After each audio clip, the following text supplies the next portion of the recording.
you get the contract, the money immediately goes into escrow, usually within 3 days of a ratified contract. And now what does the settlement company do? So we make sure that we get all of the information together, you know, like I just said, with the payoff for the seller. We know exactly who the lender is, who to contact, and until we make sure that everything is complete, and then once we know exactly when the settlement is going to be and what the time will be, then we'll schedule it with the lender and make sure that it's on their books.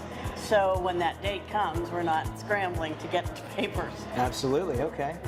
Okay, great. So you collected the documents, you collect the paperwork, you collect the information on who needs to be paid off, if there's a payoff, Right. and then the difference between the payoff and the taxes that need to be paid will eventually go back to the seller if there's any money left over, which usually in DC, luckily there Right. is. They're proceeds from the sale. Right.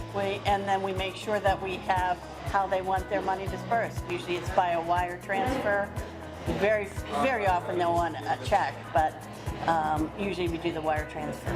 Excellent. Okay, great. And then when all that's been done, then we go to settlement and we meet, and all the documents are signed. But we make sure that we have everything that the lender is requiring for the loan, everything that they need to have signed. We sit at the table. Usually there's the buyer on one side, the seller on the other side of me.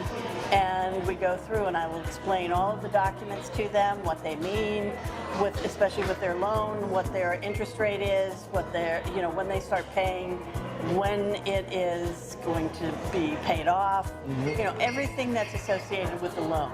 I go through that with them. Fantastic.